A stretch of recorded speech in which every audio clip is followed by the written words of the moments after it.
ভগবান গীতায় বলছেন, সর্বধর্মান পরিত্যাজ্য মামেকং শরণং ব্রজ অহং তাং সর্ব পাপেভ্য মোক্ষয়িষ্যামি মা শুচঃ। মোক্ষযোগে বলছেন। তো এটির অর্থ হচ্ছে, তুমি সকল প্রকার ধর্ম অধর্ম পরিত্যাগ করে একমাত্র আমাকেই আশ্রয় করো, আমি তোমাকে ধর্মাধর্ম অর্থাৎ কর্মবন্ধন রূপ সকল প্রকার পাপ হতে মুক্ত করব, তুমি শোক করো না। এইটা আমরা ভাবি যে ভগবান বোধহয় বলছেন যে সব ধর্মকে পরিত্যাগ করো, ঘৃণা করো, ছোট করো, তা নয়। ভগবান শ্রীকৃষ্ণ আমাদের আদর্শ, কত উদার তার চরিত্র। ভগবান শ্রীকৃষ্ণ কি কখনো বলতে পারেন যে অন্য ধর্মকে ছোট করে আমাকে গ্রহণ করো? কারণ অন্য ধর্মের যে মানুষ, সে কি শ্রীকৃষ্ণের সন্তান নয়? একজন খ্রিস্টান কি শ্রীকৃষ্ণের সন্তান নয়? শুধু কি বৈষ্ণবরাই শ্রীকৃষ্ণের সন্তান, হিন্দুরাই তার সন্তান? না, শ্রীকৃষ্ণ ভগবান, তাই শ্রীকৃষ্ণের সন্তান সকলে। কি বলছেন অর্জুনকে? কেন বলছেন অর্জুনকে? না, অর্জুন যখন বিভিন্ন জ্ঞান যোগ, ভক্তি যোগ, কর্মযোগ, কর্মসন্ন্যাস যোগ সব কিছু শুনলেন, ভগবানের কাছে দেখলেন, তারপরে যখন বুঝতে পাচ্ছেন না, বুঝতে অসুবিধে হচ্ছে। ঠিক কীরকম এটা বুঝতে হবে যে শ্রীরামকৃষ্ণ এক জায়গায় বলছেন, একটি পাখি সমুদ্রে বুঝতে পারছে না কোন দিকটায় যাবে, উত্তরে না দক্ষিণে, পূর্বে না পশ্চিমে। এমন সময় জাহাজের মাস্তুলে গিয়ে বসলো। মাস্তুলে বসলো মানে জাহাজটি এবার ঠিক দিকে যাবে, সে পৌঁছে যাবে। তাহলে অর্জুন বা অর্জুনকে বলছেন, মানে আমাদের উদ্দেশ্যে বলছেন। তো অর্জুনের মতন আমাদেরও যখন জপ, ধ্যান, প্রার্থনা, জ্ঞান যোগ, ভক্তি যোগ, কর্মযোগ, বিভিন্ন যোগ অভ্যাস করেও যখন আমরা বুঝতে পাচ্ছি না, তখন ভগবানের শরণ নিলে যে শরণাগতি, সেই শরণাগতি নিলে ভগবান আমাদের গ্রহণ করে সেই উপলব্ধি দান করবেন। একদম বালক যেমন ভার দেয় তার মাকে, সেই রকম ভার দিতে হবে। সেই জন্য ভগবান বলছেন যে সব ধর্ম পরিত্যাগ করো, মানে সব ধর্মকে ছেড়ে দাও, দিয়ে ধর্ম অধর্ম যেসব কর্তব্য সেগুলোকে ছেড়ে দাও, দিয়ে আমার শরণ নাও, আমি তোমাকে সব পাপ থেকে মুক্ত করব এবং ভার নিয়ে নেব। এই অপূর্ব শ্লোকটি ভগবান আমাদের উদ্দেশ্যে বলেছেন, অর্জুনের মাধ্যমে আমাদের উদ্দেশ্যে বলেছেন। নমঃ বিষ্ণুপদায় কৃষ্ণপৃষ্ঠায় ভূতলে শ্রীমতে ভক্তি বেদান্ত স্বামিনিতি নামিনে। নমস্তে সারস্বতী দেবে গৌরবাণী প্রচারিণে নির্বিশেষ শূন্যবাদী পাশ্চাত্য। হরে কৃষ্ণ। তো যদিও প্রভু অনুরোধ করেছেন গৃহস্থ আশ্রম সম্পর্কে কিছু বলার জন্য, কিন্তু আমি একটা অন্য বিষয়ে বলার কথাই মনে মনে চিন্তা করছিলাম। ঠিক আছে, যেহেতু প্রভু অনুরোধ করেছেন, আমি গৃহস্থ জীবন সম্পর্কে দু চার কথা বলবো। কিন্তু তার আগে যেটা নিয়ে আমি চিন্তা ভাবনা করছিলাম, আমি ভগবদ্গীতার একটি শ্লোক থেকে আমি আলোচনা করার চেষ্টা করব। সবাই আমার সঙ্গে সঙ্গে বলব। সর্বধর্মান পরিত্যজ্য মামেকং শরণং ব্রজ অহং তাং সর্বপাপেভ্যো মোক্ষয়িষ্যামি মা শুচঃ। আপনাদের মধ্যে একজন প্রভু এবং একজন মাতাজি এই শ্লোকটা আবৃত্তি করুন। প্রথমে প্রভুরা একজন এই শ্লোকটা আবৃত্তি করুন।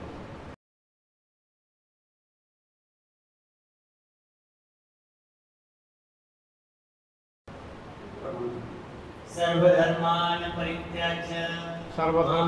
परित्याज्य मामेकं शरणं व्रज अहं तां सर्वपापेभ्यो मोक्षयिष्यामि मा शुचः। धन्यवाद अभी प्रभु। এবার মাতাজিদের মধ্যে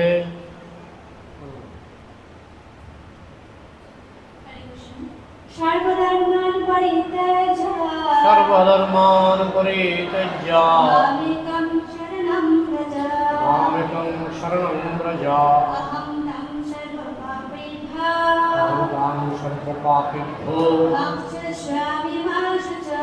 মোক্ষয়িষ্যামি মা শুচা। ধন্যবাদ। তো এটা গীতার প্রথমত এটি একটি বিখ্যাত শ্লোক, আর দ্বিতীয়ত এটি হচ্ছে গীতার সিদ্ধান্ত, কনক্লুশন, ভগবদ্গীতার কনক্লুশন, সিদ্ধান্ত। গীতার অষ্টাদশ অধ্যায়টা হচ্ছে শেষ অধ্যায়, আর শেষ অধ্যায়ের একেবারে শেষ দিকে এই শ্লোকটি আছে, ৬৬ নম্বর শ্লোক। এটি গীতার সিদ্ধান্ত। তো এই সিদ্ধান্তটি আমাদেরকে ভালো করে বুঝতে হবে। শ্রীল প্রভুপাদ তিনি ভগবদ্গীতা অ্যাজ ইট ইজ লেখার আগে বাজারে অনেক গীতা লেখা হয়েছিল, এবং প্রভুপাদ যখন আমেরিকায় গিয়েছিলেন তখন একজন প্রশ্ন করেছিলেন যে আমেরিকাতে ইংরেজি ভাষায় ৫০০ গীতা আছে। মাতাজি, এই যে মাতাজি চশমা চোখে, আমি কি বলেছি বলুন তো, আমি কি বলেছি? ওইদিকে তাকিয়ে তাকিয়ে সিনেমা দেখছিল। মনোযোগ দিয়ে শুনুন, নাহলে অপরাধ হয়। কৃষ্ণ কথা মনোযোগ দিয়ে শুনতে হয়। আর আমার কিন্তু নজর আলাদা। আমি যখনই দেখবো কারো অমনোযোগ, আমি সঙ্গে সঙ্গে প্রশ্ন করব। ঠিক আছে, রেডি থাকবেন। তো প্রভুপাদ যখন আমেরিকায় গিয়েছিলেন, একজন বলছিলেন যে আমেরিকাতে ইংরেজি ভাষায় ৫০০ গীতা আছে। ৫০০, মানে ৫০০ লেখকের লেখা। প্রভুপাদ বলছেন সবগুলি ইউজলেস, সবগুলি গীতা ইউজলেস। এগুলো কী করে হয়? শ্লোক তো সব একই আছে। শ্লোক, এই যে বাচ্চা, গার্জিয়ান যারা আছেন, বাচ্চাকে সাবধান করুন, না হলে বাচ্চাকে নিয়ে বাইরে যান। আর মোবাইল সাইলেন্ট করুন বা এরোপ্লেন মোডে করুন।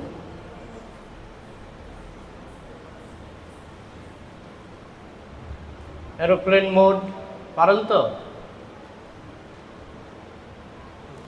এরোপ্লেন মোডটা করে দিন। আচ্ছা, তো প্রভুপাদ বলছিলেন সবগুলি গীতাকে ইউজলেস বলছিলেন। তার মানে এই নয় যে শ্লোকগুলি ভুল। শ্লোকগুলি ভুল নয়, ভুল হচ্ছে বিভিন্ন পণ্ডিতরা যে ব্যাখ্যা করেছেন সেইগুলি অধিকাংশই ছিল ভুল ব্যাখ্যা। এগুলো কী করে বুঝলেন? ফলেন পরিচয়তে বৃক্ষ, একটা গাছ কিভাবে চেনা যায়? ফল দেখে। কোনটা হিমসাগর আম গাছ, আর কোনটা ফজলি আম গাছ, ফল দেখে বোঝা যায়। অনেক সময় পাতাগুলি হয়তো একই রকম। তো ভগবদ্গীতা বাজারে অনেকের লেখা ভগবদ্গীতা পাওয়া যায়, কিন্তু যদিও অনেকে শ্রীল প্রভুপাদের ভগবদ্গীতার সমালোচনা করেন, কিন্তু একটা কথা কেউ অস্বীকার করতে পারেন না, এই গীতা সবচেয়ে বেশি ফল উৎপাদন করেছে। কি আপনারা কি স্বীকার করেন না স্বীকার করেন? সবচেয়ে বেশি ফল উৎপাদন করেছে শ্রীল প্রভুপাদের লেখা ভগবদ্গীতা অ্যাজ ইট ইজ। এর আগে সারা বিশ্ব জুড়ে এত কৃষ্ণ ভক্ত কেউ দেখেনি, হয়নি। এত যে ৫০০ গীতা বাজারে রয়েছে, অনেকেই পড়েছে, কিন্তু কৃষ্ণ ভক্ত হয়নি। তো শ্রীল প্রভুপাদের গীতার যতই সমালোচনা হোক, কিন্তু একটা কথা কেউ অস্বীকার করতে পারে না যে এই গীতার ফলোয়ার্স, অনুগামী, এই গীতার প্রেমিক অনেক অনেক কোটি কোটি কোটি কোটি। প্রভুপাদ ৮ বছর প্রচার করেছিলেন, ৮ বছরের মধ্যেই তিনি বিশ্ব কাঁপিয়ে দিয়েছিলেন। অনেকে বলছেন গীতার নাম তো গীতা, প্রভুপাদ কি নাম দিলেন? ভগবদ্গীতা অ্যাজ ইট ইজ, যথাযথ।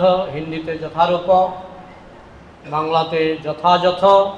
যথাযথ শব্দটা উনি কেন ব্যবহার করলেন? উচিত হয়নি। গীতার নাম তো গীতাই, তিনি বলতে পারতেন শ্রীমদ্ ভগবদ্ গীতা, উনি আবার যথাযথ কেন যোগ করলেন? আজকে আমি এটা একটু ব্যাখ্যা করব যে শ্রীল প্রভুপাদ যথাযথ কথাটা কেন যোগ করলেন। কারণ তিনি ভালো করে লক্ষ্য করেছেন যে গীতার অপব্যাখ্যা হচ্ছে, উল্টাপাল্টা ব্যাখ্যা হচ্ছে। ভারতের প্রাক্তন রাষ্ট্রপতি ডক্টর সর্বপল্লী রাধাকৃষ্ণানন্দ, উনি ইংরেজি ভাষায় একটা গীতা লিখেছিলেন, সেটা তিনি নাম দিয়েছেন ভগবদ্ গীতা, শ্রীমদ্ ভগবদ্ গীতা, যথাযথ নাম দেন আর যথাযথ লেখেন। যখন কৃষ্ণ বলছেন সর্বধর্মান পরিত্যজ্য মামেকং শরণং ব্রজ অহং তাং সর্বপাপেভ্যো মোক্ষয়িষ্যামি মা শুচা। আশ্চর্য রেবতী, কি বলছি আমি কি বললাম লাস্ট সেন্টেন্সটা? জোরে বলো। ওইদিকে সিনেমা দেখছিল, দেখো আমার নজর আছে, সাবধান। তো ডক্টর সর্বপল্লী রাধাকৃষ্ণনের কথা বলছিলাম, মনোযোগ দিয়ে শোনো। ডক্টর সর্বপল্লী রাধাকৃষ্ণন তিনি গীতা লিখলেন, আর এই শ্লোকটার সর্বধর্মান পরিত্যজ্য মাম একং শরণং ব্রজ, এই শ্লোকটার ব্যাখ্যা তিনি কি করেছেন জানেন? বলছেন, কৃষ্ণ বলছেন সব ধর্ম ছেড়ে আমার চরণে আশ্রয় গ্রহণ করো, কথাটা ঠিক না। আপনি পড়বেন ডক্টর সর্বপল্লী রাধাকৃষ্ণনের গীতা ব্যাখ্যা, আপনি পড়বেন, এ কথাটা ঠিক না। তো কোন কথাটা ঠিক হে কেদারনি মশাই? কোন কথাটা ঠিক? হচ্ছে কৃষ্ণের ভিতরে নিরাকার ব্রহ্ম ঢুকে আছে, সেই নিরাকার ব্রহ্ম কৃষ্ণের মুখের মধ্য দিয়ে কথা বলছেন। কৃষ্ণ বলছেন না কথা, কে কথা বলছেন? নিরাকার ব্রহ্ম। তাই কৃষ্ণর কাছে আত্মসমর্পণ করার কোনো প্রয়োজন নেই। আত্মসমর্পণ করতে হবে ওই যে কৃষ্ণের ভিতরে ঢুকে আছেন নিরাকার ব্রহ্ম, যিনি কৃষ্ণের মুখটাকে মাইক্রোফোনের মতো ইউজ করে যিনি কথা বলছেন, সেই নিরাকার ব্রহ্মের কাছে আত্মসমর্পণ করতে হবে। প্রভুপাদ খুব রেগে গেছিলেন ওনার এই ব্যাখ্যা শুনে, সম্পূর্ণ ভুল ব্যাখ্যা। মানে কৃষ্ণের কাছে আত্মসমর্পণ করতে হবে না, আত্মসমর্পণ করতে হবে নিরাকার ব্রহ্মের কাছে। তো কেউ করেছে ডক্টর সর্বপল্লী রাধাকৃষ্ণনের গীতা পড়ে, তার গীতাও বিভিন্ন ভাষায় অনুবাদ হয়েছে, কিন্তু তার গীতা পড়ে একটা লোকও কৃষ্ণের কাছে আত্মসমর্পণ করে না, করেছে নিরাকার ব্রহ্মের কাছে, না করেছে কৃষ্ণের কাছে। প্রভুপাদ জানতেন এগুলি গীতার অপব্যাখ্যা। এরকম আরো মহাত্মা গান্ধীজির নাম শুনেছেন? প্রভুপাদ বলছেন গীতাতে কাকে মহাত্মা বলা হয়েছে? বাসুদেব সর্বমিতি স মহাত্মা সুদুর্লভ মহাত্মানুস্তু মাং পার্থ দৈবিং প্রকৃতিমাশ্রিতা ভজন্তি অনন্য মনুষ্য জ্ঞাত্তা ভূতাদিম অব্যয়ম। মহাত্মা হচ্ছে যে কৃষ্ণ ভক্ত, তাকে বলা হচ্ছে মহাত্মা। তো গান্ধীজি বলছেন যে গীতা হচ্ছে অহিংসার ধর্ম, সুতরাং ব্রিটিশদের সঙ্গে যুদ্ধ করলে পাপ হবে, কারণ গীতা তো যুদ্ধের কথা বলে না। আচ্ছা, এটা পাগল ছাড়া কেউ বিশ্বাস করবে? গীতার শুরু থেকে শেষ পর্যন্ত যুদ্ধের বাণী। অর্জুন বলছে আমি যুদ্ধ করব না, কৃষ্ণ বলছেন যুদ্ধ তোমাকে করতেই হবে। ক্লেব্বং মাস্প গম পার্থ, তুমি কেন ক্লিবের মতো কথা বলছো? তুমি বলছো যুদ্ধ করব না, ভিক্ষা করে খাবো, তুমি ক্লিব নপুংসক, তোমাকে যুদ্ধ করতে হবে। প্রথম অধ্যায়ে বললেন যুদ্ধ করব না, অষ্টাদশ অধ্যায়ে কি বললেন? অষ্টাদশ অধ্যায়ে অর্জুন বললেন যুদ্ধ করব। প্রথম অধ্যায়ে কি বললেন? যুদ্ধ করব না। অষ্টাদশ অধ্যায়ে কি বললেন? করিষ্যে বচনং তব, আমি যুদ্ধ করব। তব বচন মানে কি? তব বচন মানে তুমি যুদ্ধ করো, আমি যুদ্ধ করব। তাহলে মহাত্মা গান্ধী যে বলছেন যে অহিংসা, অহিংসা হচ্ছে গীতার বাণী। অহিংসা গীতার বাণী নয়। হ্যাঁ, অহিংসার কথা বলা হয়েছে, হ্যাঁ, অহিংসা সত্য সংশুদ্ধি গীতাতে আছে অহিংসার কথা, কিন্তু সব জায়গায় নয়। হনুমান যখন লঙ্কায় গিয়েছিলেন, তখন তিনি সোনার লঙ্কায় আগুন লাগিয়েছিলেন না? এটা কি হিংসা না অহিংসা? হিংসা। হিংসার প্রয়োজন আছে। যখন সোজা আঙুলে ঘি উঠে না, তখন বাঁকা আঙুলের প্রয়োজন আছে কিনা? এটাই কৃষ্ণের শিক্ষা। যখন বললেন কৌরবদেরকে যে 5খানা গ্রাম দাও, তখন কৌরবরা বললেন বিনা যুদ্ধে নাহি দিব সত্যাগ্র মেদিনী। যুদ্ধ ছাড়া সূচের ডগায় যেটুকু মাটি ধরে সেইটুকু মাটিও আমি দেব না। এটাই দুর্যোধন বলছিলেন, মানে সোজা আঙুলে ঘি ওঠেনি। তখন কৃষ্ণ বলেন ঠিক আছে, যুদ্ধ আমরা ঘোষণা করার ইচ্ছা ছিল না, যুদ্ধ ঘোষণা করার ইচ্ছা আমাদের ছিল না, তুমি যুদ্ধ ঘোষণা করেছ, আমরা তোমার ঘোষণায় সহযোগিতা করব। তুমি যুদ্ধ ঘোষণা করেছ হে দুর্যোধন, তুমি যুদ্ধ ঘোষণা করেছ, আমরা সেই যুদ্ধ ঘোষণার আমরা মর্যাদা দেব, তাই তো? এইভাবে প্রথমে তো অহিংসার বাণী নিয়ে গিয়েছিলেন, কিন্তু যখন দেখলেন অহিংসার বাণী ব্যর্থ হয়ে গেছে, তখন তো হিংসার বাণী মেনে নিলেন। পরে যখন অর্জুন বলছেন আমিও যুদ্ধ করব না, তখনও বলছেন না, যুদ্ধ করতেই হবে। একবার আমি ইয়েস বলে ফেলেছি, আর এটাকে নো করা যাবে না। আমি অনেক বুঝিয়েছি যাতে যুদ্ধ না হয়, কিন্তু একবার যখন আমি দুর্যোধনের কাছে বলেছি যুদ্ধ হবে, যুদ্ধ হবে। এমনকি হে অর্জুন, তুমি যুদ্ধ না করলেও যুদ্ধটা হবে। তুমি যদি মনে করো যুদ্ধক্ষেত্র পরিত্যাগ করে তুমি হিমালয়ে চলে যাবে, তাহলেও যুদ্ধটা হবে। তাহলে গীতার সিদ্ধান্তটা কি দাঁড়ালো? অর্জুন কি গীতা শুনে ভিক্ষাবৃত্তি অবলম্বন করলেন না যুদ্ধবৃত্তি অবলম্বন করলেন? গীতা শোনার পর, গীতা শোনার আগে ভুলভাল যা বলেছেন ঠিক আছে, গীতা শোনার পর তিনি কি করলেন? তিনি বললেন আমি যুদ্ধ করব।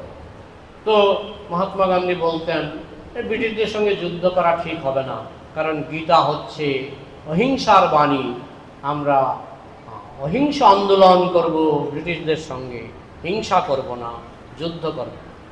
আর নেতাজি সুভাষ ছিলেন আবার উল্টো, তিনি বলছেন না, যুদ্ধ ছাড়া হবে না।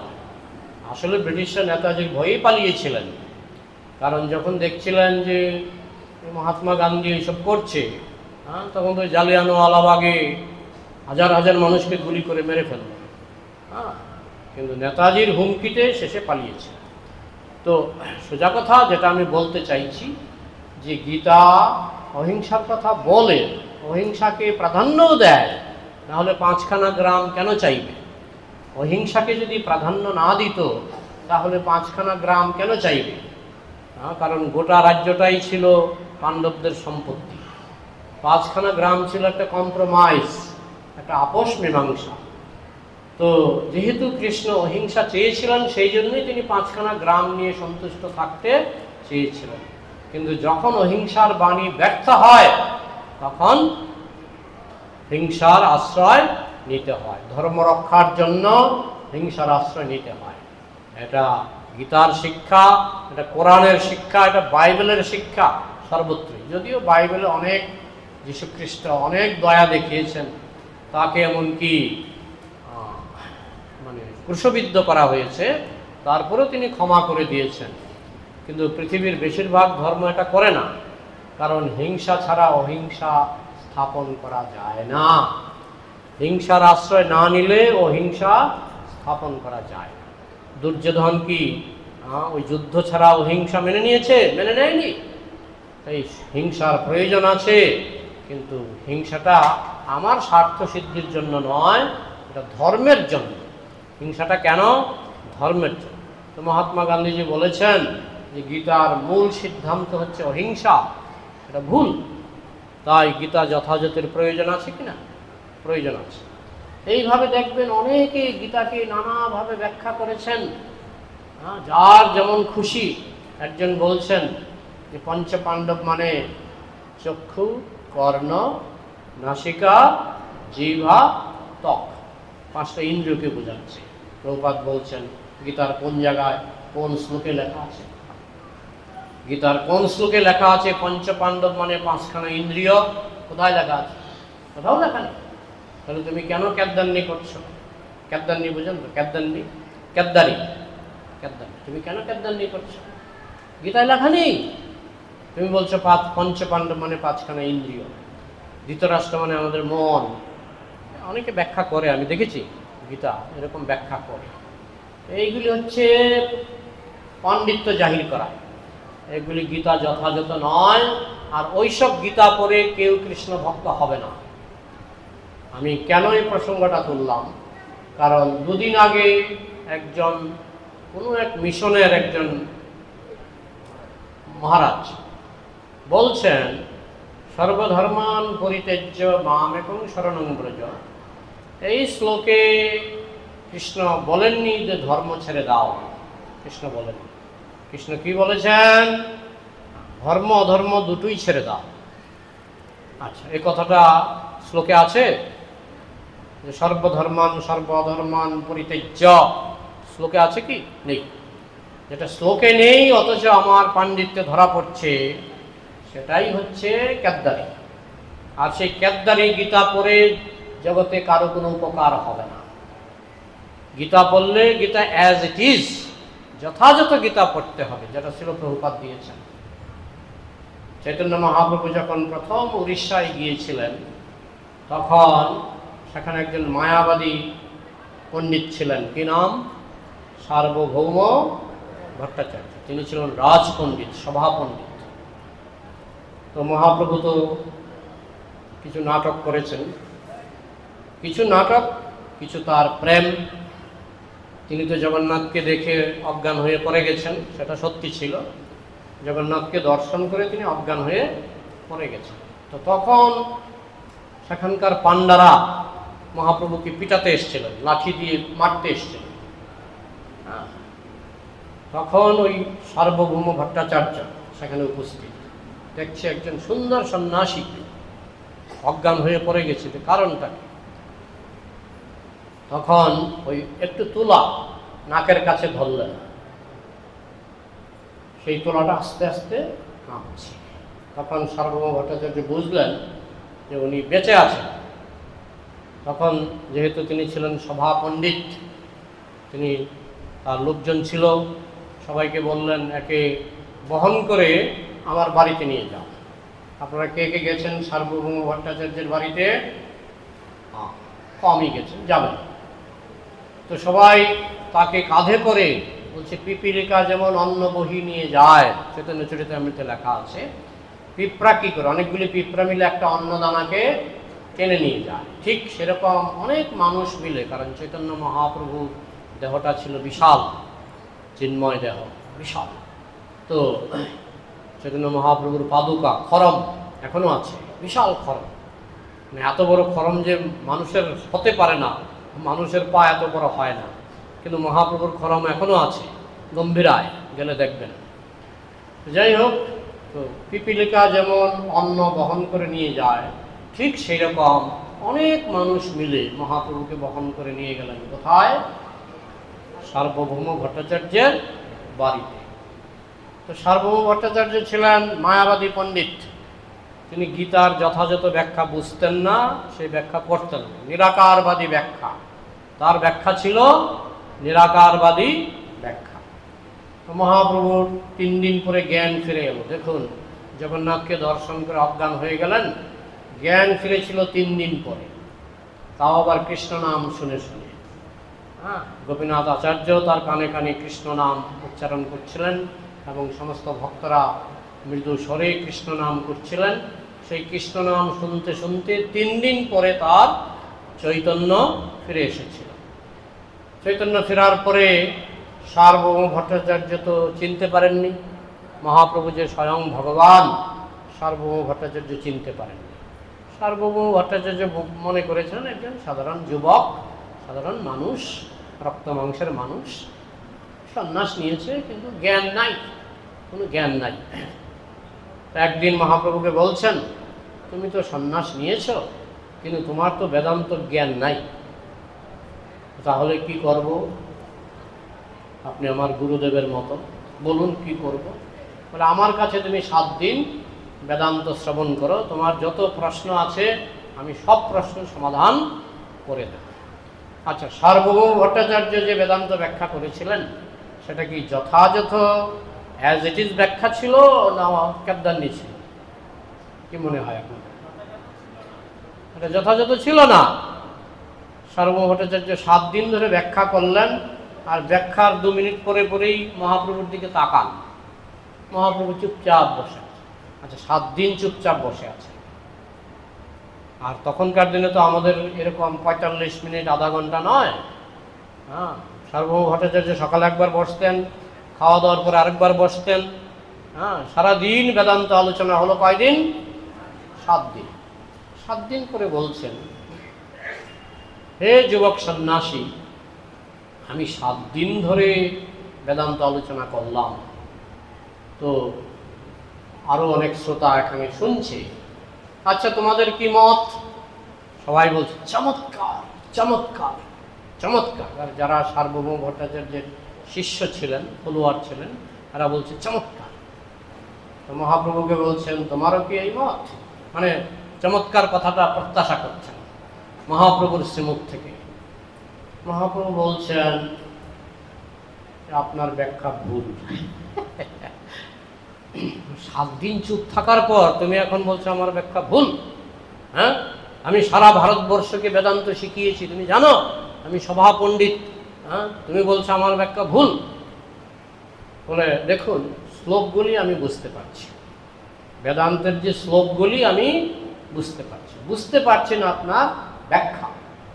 আপনার ব্যাখ্যা হচ্ছে মেঘের মতো, শ্লোকগুলি হচ্ছে সূর্যের মতো। সূর্যকে আমি দেখতে পাচ্ছি, কিন্তু আপনার ব্যাখ্যা হচ্ছে মেঘের মতো, কুয়াশার মতো। সেই ব্যাখ্যার মেঘ বা কুয়াশা সেই সূর্যকে ঢেকে দিচ্ছে, আচ্ছাদিত করে দিচ্ছে। কি এত বড় সাহস, অল্প বয়সের সন্ন্যাসী! হ্যাঁ, তোমার এত সাহস, তুমি আমার ব্যাখ্যায় ভুল ধরছ। আর শিষ্যরাও খুব রেগে গেছে। তখন ঠিক আছে, তুমি ব্যাখ্যা করো, শুনি তোমার ব্যাখ্যা। আর মহাপ্রভু একে তো ভগবান, তারপরে নিমাই পণ্ডিত, এত সুন্দর প্রাঞ্জল ভাষায়, সহজ ভাষায় এত সুন্দর করে ব্যাখ্যা করলেন। আর প্রতিটি ব্যাখ্যা সার্বভৌম ভট্টাচার্য বুঝতে পারছেন, কারণ তিনিও পণ্ডিত। হ্যাঁ, জহরি জহর চেনে, তিনি বুঝতে পারছেন ব্যাখ্যাগুলি কারেক্ট, ব্যাখ্যা ঠিক আছে, এবং এটাও বুঝতে পারছেন আমার ব্যাখ্যাটা ভুল। তারপরে যখন মহাপ্রভু ব্যাখ্যা করলেন, সার্বভৌম ভট্টাচার্য দেখলেন যে ভালো একজন ব্যাখ্যাকর্তা পেলাম, ঠিক আছে, আপনি আত্মারাম শ্লোকের ব্যাখ্যা করুন। আত্মারাম শ্লোকটা কোথায় আছে জানেন? শ্রীমদ্ ভাগবতের বিখ্যাত শ্লোক, আত্মারামশ্চ মনয় নির্গ্রন্থ অপি পুরুক্রমে কুর্বন্তি অহৈতুকিং ভক্তিম ইত্যম ভূত গুণহরি। এই শ্লোকটা। তখন মহাপ্রভু বললেন, তুমি আগে ব্যাখ্যা করো। তখন সার্বভৌম ভট্টাচার্য ওই শ্লোকটাকে 9 রকমের ব্যাখ্যা করেছিলেন। তখন মহাপ্রভুকে বললেন, এবার আপনি ব্যাখ্যা করুন। তো তারপর মহাপ্রভু সেটাকে মোটামুটি 60-এর কাছাকাছি, 60টা ব্যাখ্যার কাছাকাছি, এবং সার্বভৌম ভট্টাচার্যের একটা ব্যাখ্যাকেও স্পর্শ করেননি। সার্বভৌম ভট্টাচার্যের কোনো ব্যাখ্যাকেই তিনি স্পর্শ করেননি। তিনি সম্পূর্ণ নতুন, তাও আবার ডিকশনারি মেনে, মন গড়া ব্যাখ্যা নয়, ডিকশনারি মেনে তিনি ব্যাখ্যা দিলেন। মোটামুটি 60খানা ব্যাখ্যার মতো তিনি দিলেন। সার্বভৌম ভট্টাচার্য তখন তো একেবারে হয়ে গেল, প্যারালাইজড হয়ে গেল। আরে বাবা রে বাবা, এত বড় পণ্ডিত মানুষের পক্ষে, এত বড় পাণ্ডিত্য মানুষের পক্ষে সম্ভব নয়। আমি তো এর কাছে একটা ছুঁচু।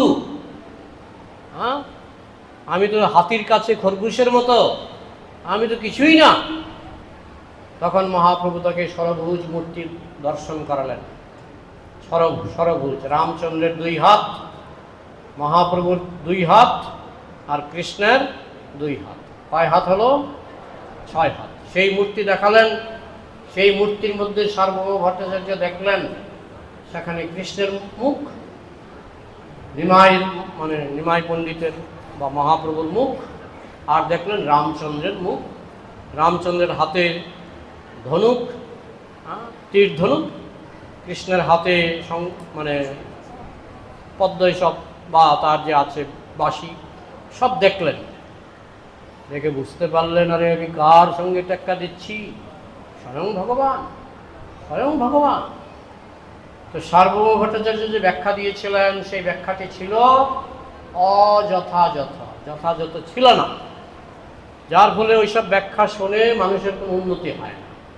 প্রভুপাদ বলছেন একটা জায়গায় ভাগবত পাঠ হচ্ছে, অনেক লোক গেছে, ভাগবত পাঠের শেষে সবাই ফিরছে বাড়িতে, তো কেমন পাঠ হলো, একজন জিজ্ঞেস করছে কেমন পাঠ হলো, চমৎকার, অতি চমৎকার, ভাষায় বলা যায় না, অতি চমৎকার। তখন একজন জিজ্ঞেস করলো, আচ্ছা আপনি যে শুনলেন একটা দুইটা কথা একটু বলুন শুনি, আমরাও একটু শুনি, মানে পথিকরা জিজ্ঞেস করছে একটা দুইটা কথা একটু বলুন আমরাও শুনি। হ্যাঁ, কিছুই বুঝতে পারিনি, চমৎকার ব্যাখ্যা, কিছুই বুঝতে পারিনি। এই মায়াবাদী ব্যাখ্যা বলুন আর যাই বলুন, সবই চমৎকার ব্যাখ্যা, কিছুই মানুষ বুঝতে পারে না। ইস্কনের গীতা পড়ার আগে আমি নানা গীতা পড়েছিলাম, একটা অক্ষরও বুঝতে পারিনি। প্রভুপাদের গীতা যথাযথ পড়ে আমি বুঝতে পারলাম গীতার যে কত গভীরতা এবং গীতার যে মাহাত্ম্য। প্রভুপাদের গীতা না পড়লে, এই জন্যই প্রভুপাদ লিখলেন ভগবত গীতা যথাযথ। কিছুদিন আগে একজন খুব সম্ভবত মুসলমান বলছে, আমি অন্য ধর্মের মানুষ, আমি আমার ধর্মে বিরক্ত হয়ে আমি খ্রিস্টান ধর্ম গ্রহণ করলাম, কিন্তু কিছুদিন আগে আপনাদের Bhagavad Gita as it is, Bhagavad Gita যথাযথ আমার হাতে আসলো, আমি বইটা পড়ে হয়ে গেলাম। আমার কাছে, আমি বইটার নাম দিলাম, মনে রাখবেন নামটা, ম্যাজিক বুক। কি নাম দিলেন? ম্যাজিক বুক। সত্যি সত্যি এটা ম্যাজিক বুক, কারণ এই বই পড়ার পরে আমি আগে যা পড়েছি সব বিফল হয়ে গেল, সব বিফল হয়ে গেল। আমি ম্যাজিক বুক থেকে, এই ম্যাজিক বুক পড়ার পরে আমি এখন এই ভগবদ্গীতার অনুসরণ করতে চাই, বুঝলেন? এই যে ম্যাজিক বুক, এটা ম্যাজিক হলো কেন? কারণ সেখানে কৃষ্ণের ম্যাজিকটাকে প্রভুপাদ হুবহু তুলে ধরেছেন। এই যে একটা অপব্যাখ্যার ভিডিও কয়েকদিন আগে একজন কোন মিশনের একজন ব্রহ্মচারী বলছে, সর্বধর্মান পরিত্যাজ্য মানে কৃষ্ণ সব ধর্ম ছাড়তে বলেননি, তিনি বলছেন ধর্মও ছাড়তে হবে, অধর্মও ছাড়তে হবে, কিংবা ধর্ম অধর্মকে উপেক্ষা করে মামেকং শরণং ব্রজ, কৃষ্ণের চরণে আশ্রয় গ্রহণ করে। আচ্ছা, এখানে কিন্তু কৃষ্ণ বলেননি যে সর্বধর্মান পরিত্যাজ্য, সর্ব অধর্মান পরিত্যাজ্য, কৃষ্ণ কিন্তু বলেননি। তাই যথাযথ গীতার প্রয়োজন আছে। কৃষ্ণ গীতার শুরুতে বলেছেন, যদা যদা হি ধর্মস্য গ্লানির্ভবতি ভারত অভ্যুত্থানম অধর্মস্য তদাত্মানং সৃজাম্যহম পরিত্রাণায় সাধূনাং বিনাশায়শ্চ দুষ্কৃতম ধর্ম সংস্থাপনার্থায় সম্ভবামি যুগে যুগে। আমি যুগে যুগে আসি ধর্ম স্থাপন করতে। স্বাভাবিকভাবেই প্রশ্ন জাগে, হে কৃষ্ণ, তুমি এসেছো ধর্ম স্থাপন করতে, অধর্মের বিনাশ করতে, তাহলে তুমি কেন বলছো সর্বধর্মান পরিত্যাজ্য, সব ধর্ম ছেড়ে দাও? বলছেন তো নাকি? আমরা অক্ষর অক্ষরে দেখব, মন গড়া কেদার নিয়ে আমরা করব না, অক্ষর অক্ষরে দেখব। কৃষ্ণ বলেছেন সর্বধর্মান পরিত্যাজ্য, সব ধর্ম পরিত্যাজ্য মানে পরিত্যাগ করে, এটাকে উল্টাপাল্টা করার কোনো সুবিধা নাই। মাম একম, একমাত্র আমার চরণে, একম। একম মানে কি? প্রভুপাদ একম মানে করেছে একম, পাণ্ডব মানে করেছে পাণ্ডব। ওই চক্ষুকর্ণ নাসিকা জিহ্বা ত্বক দিয়ে ব্যাখ্যা করেন। প্রভুপাদ যা লেখা আছে তাই ব্যাখ্যা করে। কুরুক্ষেত্র মানে কেউ কেউ ব্যাখ্যা করে, কুরুক্ষেত্র মানে এই দেহটা, এই দেহের ভিতরেই মানে কৌরব আর পাণ্ডবের যুদ্ধ, মানে আমাদের মনের মধ্যে যে দ্বন্দ্ব, নানান রকমের ব্যাখ্যা। প্রভুপাদ সেরকম ব্যাখ্যা করেননি। প্রভুপাদ বলেছেন পাণ্ডব মানে 5 ভাই, কুরুক্ষেত্র মানে এখনো একটা স্টেশন আছে, রেল স্টেশন, তার নাম কুরুক্ষেত্র। এখনো যদি উত্তরপ্রদেশে, তাই না? যদি হরিয়ানা যাবেন দেখবেন একটা স্টেশন আছে কুরুক্ষেত্র। প্রভুপাদ বলছেন কুরুক্ষেত্র মানে সেই জায়গাটা, এই দেহটা নয়।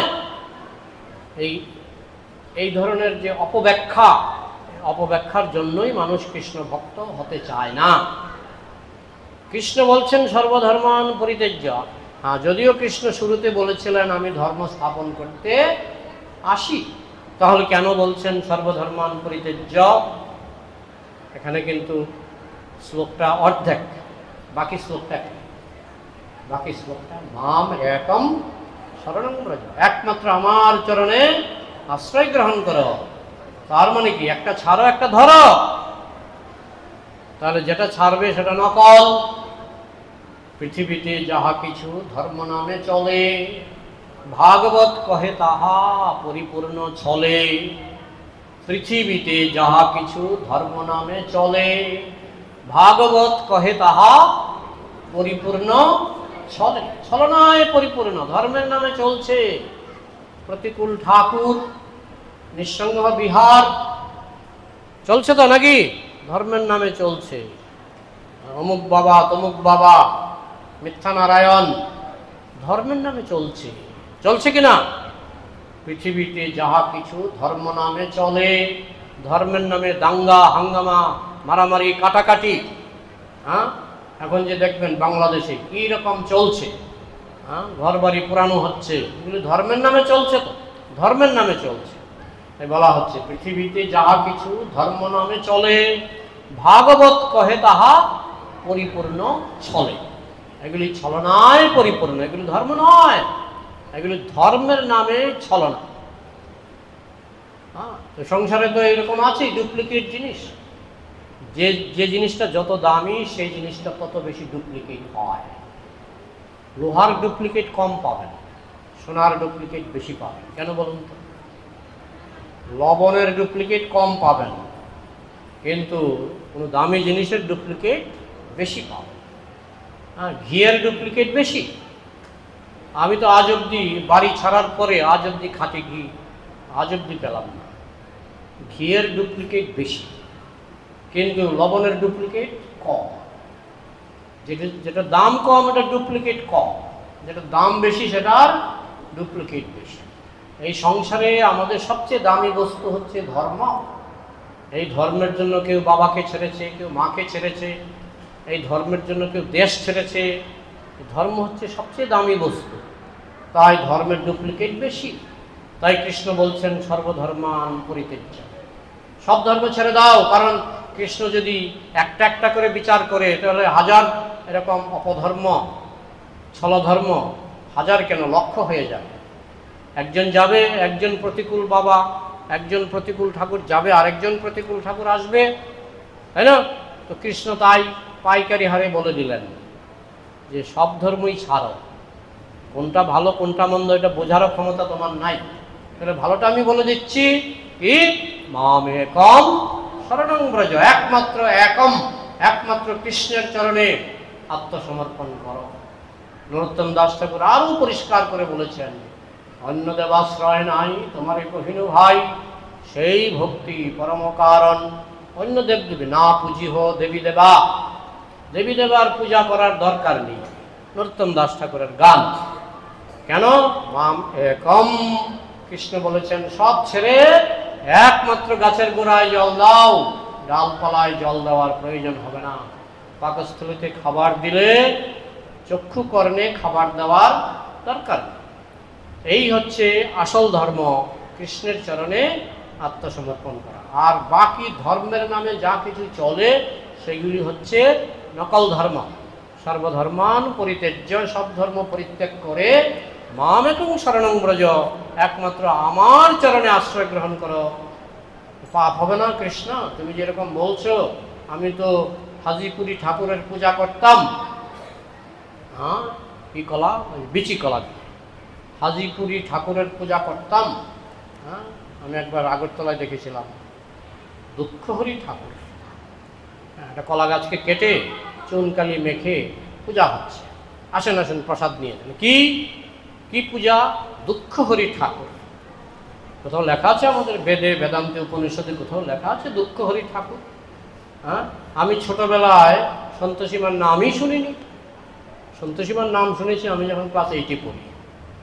ক্লাস 8-এ পড়ি তখন থেকে সন্তোষীমার নাম শুনি, তার আগে ছিল না। 33 কোটিতে শান্তি নাই, এখন এটাকে 34 কোটি বানাবার চেষ্টা চলছে। কৃষ্ণ বলছেন সর্বধর্মান পরিত্যজ্য মামেকং শরণং ব্রজ, সব ধর্ম ছেড়ে শুধুমাত্র আমার চরণে আশ্রয় গ্রহণ করা। পাপ হবে না? আমি যে হাজিপুরি ঠাকুরের পূজা করতাম বিচিকলা দিয়ে, পাপ হবে না? হাজিপুরি ঠাকুর রেগে যাবে না? অহং তাং সর্বপাপেভ্যো মোক্ষয়িষ্যামি, চিন্তা করো না, আমি তোমাকে সমস্ত পাপ থেকে উদ্ধার করবো। মা শুচ, টেনশন নিও না, টেনশনটা আমার হাতে ছেড়ে দাও। আর এই সব ধর্মের নামে যে অধর্ম, এগুলি ছাড়ো, অপধর্ম উপধর্ম সব ছাড়ো। মামেকং শরণং ব্রজ, একমাত্র মহাসাগরে এসে যুক্ত হও, কৃষ্ণের সেবা করো, শুধুমাত্র কৃষ্ণের পূজা করো, কৃষ্ণের আরাধনা করো। এটা কি শুধু ওই শ্লোকে বলেছেন? আরও শ্লোকে বলেছেন মন্মনা ভব মদ্ভক্ত মজ্জাজিমাং নমস্কুরু, একই তো কথা। আমার কথা চিন্তা করো, আমার পূজা করো। বিভিন্ন শ্লোকে কৃষ্ণ কিন্তু বারবার একই কথা বলেছেন, আমার ভক্ত হও। এইভাবে গীতার আসল ধর্মটা কি, আর কৃষ্ণ যখন বলছেন সব ধর্ম ছেড়ে দাও, নকল ধর্মটা কি? আসলে যেই ব্রহ্মচারী এই কথাগুলি বলছিলেন উনি নিজেই নকল ধর্মের অনুসারী। তো যার ফলে ওনার ওই গীতাতে যা লেখা আছে সেটা ওনার পছন্দ হয়নি, ওনাকে আবার একটু পাণ্ডিত্য জাহির করে ওনাকে আবার একটা ব্যাখ্যা দিতে হলো। তো এইসব ব্যাখ্যা শুনে দু একজন মানুষ বিভ্রান্ত হলেও শ্রীল প্রভুপাদের ব্যাখ্যা শুনে সারা পৃথিবীর মানুষ কিন্তু দলে দলে কৃষ্ণ ভক্ত হচ্ছে। এটা কৃষ্ণ চেয়েছিলেন। তো সেটাই আমাদের এই শ্লোক থেকে শিক্ষা নিতে হবে। কে কথা বলছে? সর্বধর্মান পরিত্যজ্য মামেকং শরণং ব্রজ, অহং তাং সর্বপাপেভ্যো মোক্ষয়িষ্যামি মা শুচ, চিন্তা করবে না। তো প্রভু বলছিলেন গৃহস্থ জীবন নিয়ে কিছু বলার জন্য। তো গৃহস্থ জীবন খুবই গুরুত্বপূর্ণ একটি জীবন। দুই রকমের গৃহস্থ আছে, মানে গৃহের মধ্যে যারা বিবাহিত দুই রকমের, একটা বলে গৃহমেধি আর একটা বলে গৃহস্থ। মেধি জিনিসটা যারা এখানে চাষবাস নিয়ে, বর্ধমান তো চাষের জায়গা, বর্ধমানে ধান জমি আছে, হাত তুলুন, ধান জমি আছে একজন দুইজন, অনেকের আছে ধান জমি। এখন তো মেশিনে ধান মারাই হয় না, মেশিনে ধান মারাই হয়। আমরা যখন ছোট ছিলাম তখন ধান মারাই হতো গরু দিয়ে। মাঝখানে, উঠোনের মাঝখানে একটা বাঁশ পোতা হতো, বাঁশের চারপাশে 10-12খানা গরু ঘুরে বেড়াতো, 10-12খানা গরু চক্রাকারে ঘুরে বেড়াতো। আর ধানগুলি বিছিয়ে দেওয়া হতো, তো গরুর পায়ের চাপে ওই ধানগুলি গাছ থেকে আলাদা হয়ে যেত, তাই না? ওই যে মাঝখানে যে বাঁশটা, যে বাঁশের চারপাশে গরু ঘুরে, কে কে দেখেছেন এটা?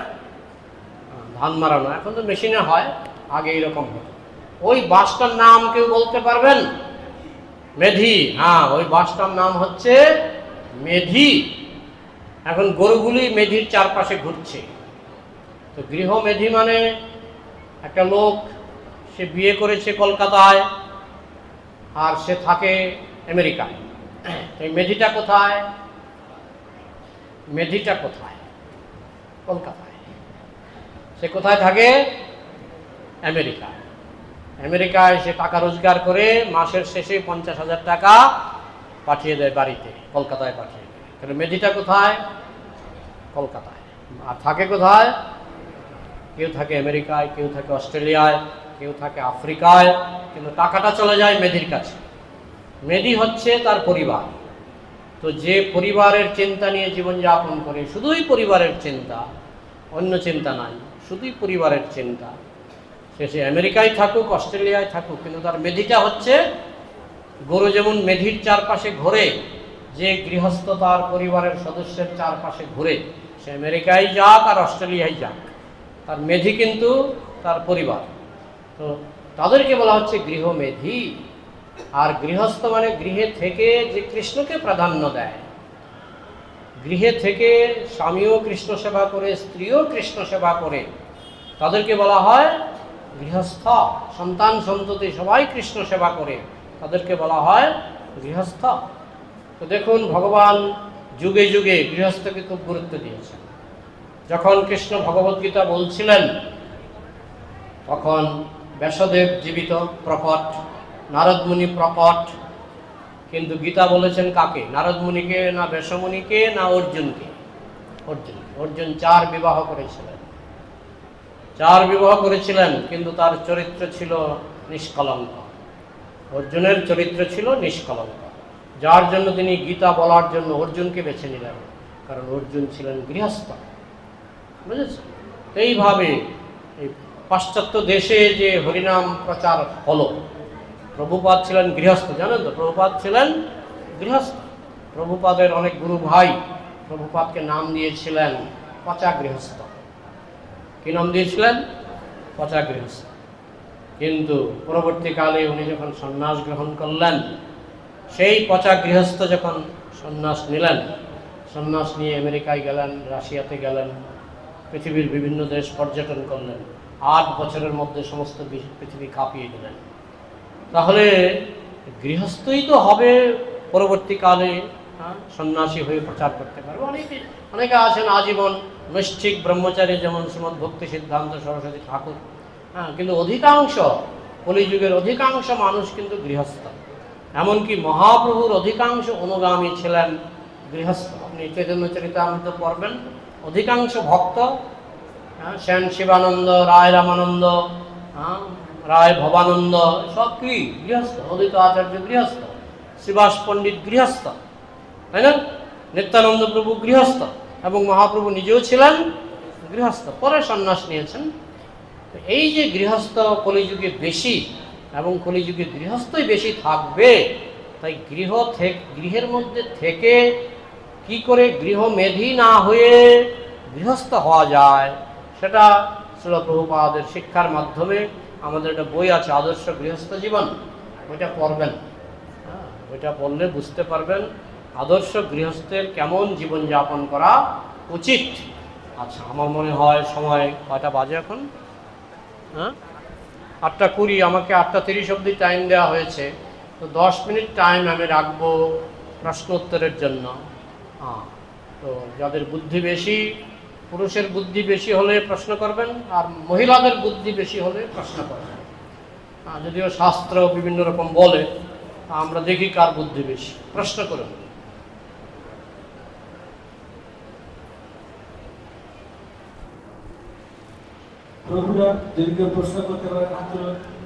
হাত তুলুন, সামনে এগিয়ে আসুন, আমরা হ্যান্ড মাইক দেব, যে কোনো প্রশ্ন নিঃসংকোচে করতে পারেন।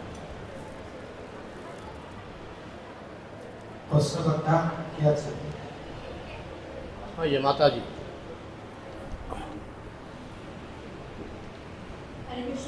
হরে কৃষ্ণ। প্রভু, মানে প্রশ্ন হচ্ছে, আমার প্রভু তো বাইরে থাকে, তো আপনি যে বললেন মানে আমেরিকা থেকে যারা মানে এয়ারপোর্ট সেলফ বলতে পারছে না, তো ওরাও মানে ওদের নিয়ম বেরিয়ে হচ্ছে কলকাতা। তো আমার প্রভু তো বাইরে থাকে, তো আমার প্রভু মানে আমাদের যে সংসারের জন্য যে মানে অর্থটা পাঠায়, তাহলে তো সেটা আমি কৃষ্ণ সবাই দিচ্ছি, কিন্তু আসতে পারছে না, কিন্তু উনি ওখানেও প্রচার করছেন ছোটখাটো। ওইটা গৃহমেধী নয়, কেন্দ্র হচ্ছে কৃষ্ণ। আপনাকে টাকা পাঠিয়ে যদি প্রভু বলে দেয় যে এগুলি দিয়ে কৃষ্ণের ভোগ দাও, বৈষ্ণব সেবা করো, প্রসাদ বিতরণ করো, কৃষ্ণের বাণী প্রচার করো, যদি এইভাবে বলে দেয়, তাহলে কেন্দ্রে কে? কেন্দ্রে কৃষ্ণ। আর আপনি বললেন আপনার স্বামী বিদেশেও কৃষ্ণ ভক্তি প্রচার করছে, তো সেখানেও কেন্দ্রে কৃষ্ণ। আর আপনার কাছে যে টাকা পাঠাচ্ছে, সেখানেও তো তিনি কখনো বলবেন না যে মাছ মাংসের জন্য টাকা খরচ করো, বলবেন না। কেন্দ্রে যদি কৃষ্ণকে রাখা যায়, তাহলে সেটা গৃহমেধী জীবন নয়, তাহলে সেটা গৃহস্থ জীবন। বোঝা গেল? কেন্দ্রে রাখতে হবে কৃষ্ণকে। ঠিক আছে, পরিষ্কার? আরে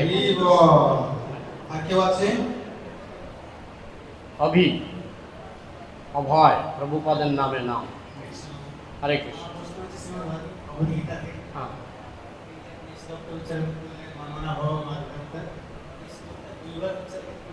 দুইবার মানে আমরা কখন বলি? আসবে কিন্তু, আমার বাড়িতে নিমন্ত্রণ, আসবে কিন্তু, আসবে কিন্তু, দুইবার আমরা কখন বলি? যদি মনে মনে বলে না আসলেই ভালো হয়। যদি সময় থাকে চেষ্টা করবেন, হ্যাঁ, এটা হলো এক ধরনের নিমন্ত্রণ। আরেক ধরনের নিমন্ত্রণ বারবার মনে করিয়ে দেওয়া। কোন নিমন্ত্রণটাতে আপনি বেশি আপ্লুত? কোন নিমন্ত্রণে? দুবার এই যে বলা হচ্ছে হরের নাম, হরের নাম, হরের নাম, তিনবার কেন বলা হচ্ছে? জোর দেওয়া হচ্ছে। কোনো জিনিসকে গুরুত্ব বোঝাতে, জোর দিতে এটাকে ডবল ট্রিপল করা হয়। কৃষ্ণ গীতার এই কথাটাকে বেশি জোর দিয়েছেন বলেই এই শ্লোকটা দুবার এসছে। ঠিক আছে? হরে কৃষ্ণ। আর কেউ আছে?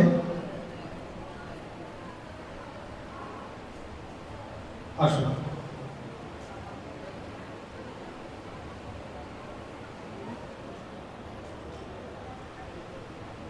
হরে কৃষ্ণ প্রভু, নমস্কার। নমস্কার। বলছি গীতা আর প্রভুপাদ গীতা যথাযথ? হ্যাঁ, প্রভুপাদের গীতা হ্যাঁ। বললেন আপনি যথাযথ। গীতা যথাযথ, এই ব্যাখ্যাটা একটু ক্লিয়ার করতে চাইছি। আমি প্রশ্নটা বুঝতে পারলাম না। গীতা বললে তো আমরা দুই বুঝিয়ে তো, আর গীতা যথাযথ, এই পার্থক্যটা আমি চাইছি। আর এটাই তো আজকের প্রধান আলোচ্য বিষয়। সাতকাণ্ড রামায়ণ পড়ে সীতাকার জ্যাঠা, এটা তো প্রধান আলোচ্য বিষয় ছিল আজকে। আমি কি আবার পুরো ক্লাসটাকে আবার পুনরাবৃত্তি করব? শর্টে হলো যথাযথ মানে সঠিক, অযথাযথ মানে বেঠিক। ক্যাদ্দান্নি ব্যাখ্যাটা বেঠিক ব্যাখ্যা। সঠিক ব্যাখ্যা শুনলে মানুষ কৃষ্ণ ভক্ত হবে। যেমন সর্বধর্মান পরিত্যাজ্য মামেকং শরণং ব্রজ, সব ধর্ম ছেড়ে শুধু কৃষ্ণের চরণে একমাত্র মাম একম, একমাত্র কৃষ্ণের চরণে আত্মসমর্পণ করো, এটাই যথাযথ ব্যাখ্যা। ডক্টর সর্বপল্লী রাধাকৃষ্ণন বলছেন কৃষ্ণের চরণে আত্মসমর্পণ করার দরকার নাই। কৃষ্ণের ভিতরে ঢুকে আছে নিরাকার ব্রহ্ম, তার কাছে আত্মসমর্পণ করলেই চলবে। ওই ব্যাখ্যাটা যথাযথ নয়। আমি কি বোঝাতে পারলাম? হ্যাঁ, ঠিক আছে। আর কারো কিছু প্রশ্ন আছে কিনা? হরে কৃষ্ণ। আপনার কাছে আমার প্রশ্ন, যে বর্তমানে তিনটে ধর্ম প্রধান, এই তিনটে ধর্মের মধ্যে কোন ধর্মটা সঠিক? যেমন ইসলাম ধর্ম রয়েছে, খ্রিস্টান রয়েছে, হিন্দু ধর্ম রয়েছে। আর ভগবান যদি এই তিনটে ধর্মই কি ভগবান সৃষ্টি করেছে? যদি সৃষ্টি করে থাকেন, মানে কোনটা তাহলে সঠিক? হ্যাঁ, মাধ্যমিক সঠিক না উচ্চ মাধ্যমিক সঠিক না পিএইচডি সঠিক? স্কুল সঠিক না কলেজ সঠিক না বিশ্ববিদ্যালয় সঠিক? কোনটা সঠিক? সবগুলি গভর্নমেন্ট সৃষ্টি করেছে। স্কুলটা সৃষ্টি করেছে গভর্নমেন্ট, তাই না? মাধ্যমিক সৃষ্টি করেছে গভর্নমেন্ট, উচ্চ মাধ্যমিক সৃষ্টি করেছে গভর্নমেন্ট, আর কলেজ বিশ্ববিদ্যালয় সৃষ্টি করেছে গভর্নমেন্ট। কোনটা সঠিক কোনটা বেঠিক আগে বলুন, আমি দেব আপনার উত্তর। আগে বলুন কোনটা সঠিক কোনটা বেঠিক। কিছু ছাত্রের জন্য মাধ্যমিক সঠিক, কিছু ছাত্রের জন্য উচ্চ মাধ্যমিক সঠিক, কিছু ছাত্রের জন্য কলেজ সঠিক, কিছু ছাত্রের জন্য বিশ্ববিদ্যালয় সঠিক। এখন আমি যখন পিএইচডি করতাম, আমার সঙ্গে একজন পিএইচডি করত, একজন। আমরা দুজন পিএইচডি করছিলাম। আর নার্সারি স্কুলে আমাদের এখানে বোধহয় কমপক্ষে 400 স্টুডেন্ট আছে। তো নার্সারি ক্লাসে স্টুডেন্ট বেশি, পিএইচডি ক্লাসে স্টুডেন্ট কম। বুঝলেন তো? পিএইচডি ক্লাসে স্টুডেন্ট কম, নার্সারি ক্লাসে স্টুডেন্ট বেশি। কোনটা সঠিক? নার্সারি স্টুডেন্টদের জন্য নার্সারি সঠিক, পিএইচডি স্টুডেন্টের জন্য পিএইচডি সঠিক। সংসারে ভগবান বিভিন্ন রকমের ধর্ম মনে হচ্ছে বিভিন্ন রকম, তা নয়। ছাত্রের যোগ্যতা অনুসারে, গ্রহীতার যোগ্যতা অনুসারে তিনি ইসলাম সৃষ্টি করেছেন, খ্রিস্টান সৃষ্টি করেছেন, সনাতন ধর্ম সৃষ্টি করেছেন। আবার সনাতন ধর্মের মধ্যেও কেউ আছে মাংসভোজী, কেউ আছে গঞ্জিকা ভোজী, বিভিন্ন রকম মদ্যপায়ী আছে। তো চণ্ডীর ভক্ত আছে মদ প্রসাদ পায়, মহাদেবের ভক্ত আছে গাঞ্জা প্রসাদ পায়, বুঝেছেন? বৈষ্ণবরা তারা যেমন প্রসাদ ভোজী। তো ভগবান সবই সৃষ্টি করেছেন। নার্সারির জন্য নার্সারি, উচ্চ মাধ্যমিক, মাধ্যমিক সবই ভগবান সৃষ্টি করেছেন। এই বিভিন্ন ধর্মগুলি গ্রহীতার যোগ্যতা অনুসারে ভগবান সৃষ্টি করেছেন। ঠিক আছে, এটা হচ্ছে সনাতন ধর্মের উদার মতবাদ। অন্য ধর্মে তারা মানবে না, আমি জানি। তার মানে আমাদেরটাই ঠিক, আপনাদেরটা ভুল, মিথ্যা, এরকম তারা বলে। আমরা সেরকম বলি না। ঠিক আছে, আর কোনো প্রশ্ন? মাতাজিদের আর প্রশ্ন আছে? ধন্যবাদ।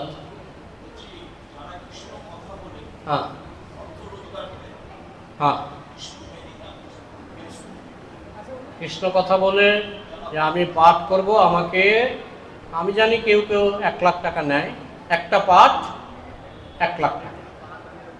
তো আমাদের প্রভুপাদ বলেছেন তাদের কাছে পাঠ না শুনতে। প্রভুপাদ বলেছেন যারা পাঠকে জীবিকার, আপনি প্রণাম করে আপনি খুশি মনে স্বেচ্ছায় কিছু দিলেন, সেটাতে বাধা দেওয়া হয়নি। কিন্তু আমি পাঠ করব, আমাকে 50,000 টাকা দিতে হবে, 1 লাখ টাকা দিতে হবে, না হলে আমি পাঠ করব না। এইটা প্রভুপাদ বলছেন তাদের কাছে যেন আমরা পাঠ না শুনি। কারণ যে কৃষ্ণকে উপলব্ধি করেছে সে জানে কৃষ্ণ আমাকে খাওয়াবে, কৃষ্ণ আমার কাপড় দেবে, কৃষ্ণ আমাকে খাওয়াবে, সে জানে। আর যে জানে না সে টেনশনে থাকে, যদি কৃষ্ণ না খাওয়ায় তাহলে আমি পাঠ করলে আমাকে 1 লাখ টাকা দেবেন, বলা যায় না। আমার অপারেশন হলে একটা অপারেশনেই তো 15 লাখ টাকা আমি শুনেছি একজনের খরচ হয়েছে, একটা অপারেশনে 15 লক্ষ টাকা। কৃষ্ণ যদি না দেখে তাহলে তো আমার 15 লক্ষ টাকা তো কমপক্ষে জোগাড় করতে হবে, কারণ আমার তো অপারেশন হবেই। তখন কৃষ্ণ বলে ঠিক আছে, তুমি নাও, পাঠ করো, টাকা নাও, তোমার অপারেশন লাগলে সেখান থেকে টাকা খরচ করো। কিন্তু যে কৃষ্ণ ভক্ত সে জানে কৃষ্ণ যদি মনে করে আমার অপারেশন করাবে তাহলে অপারেশনের টাকাও কৃষ্ণ দেবে, আর না দিলেও বুঝতে হবে কৃষ্ণ চায় আমি যেন বিনা অপারেশনে মারা যাই। কৃষ্ণের উপর তার ভরসা আছে, কৃষ্ণ আমাকে খাওয়াবে, কৃষ্ণ আমাকে কাপড় দেবে, এই ভরসা তার আছে। না হলে সে কিসের কৃষ্ণ ভক্ত? যার কৃষ্ণের উপর ভরসা নাই, কিসের কৃষ্ণ ভক্ত? এই জন্য আমাদের ইস্কনের প্রতিষ্ঠাতা আচার্য বারবার বলেছেন, এবং জীব গোস্বামী বারবার বলেছেন, পেশাদারী ভাগবত পাঠকের কাছে ভাগবত কথা শুনতে নাই, শুনবে না, শুনলে ক্ষতি হবে। বোঝা গেল? হরে কৃষ্ণ। হরে কৃষ্ণ কৃষ্ণ কৃষ্ণ হরে হরে, হরে রাম রাম রাম হরে হরে। জয় প্রেমানন্দ প্রভু কি, প্রভুপাদ কি। ভালো লেগেছে আপনাদের? অশেষ ধন্যবাদ আমাদের প্রেমানন্দ প্রভু।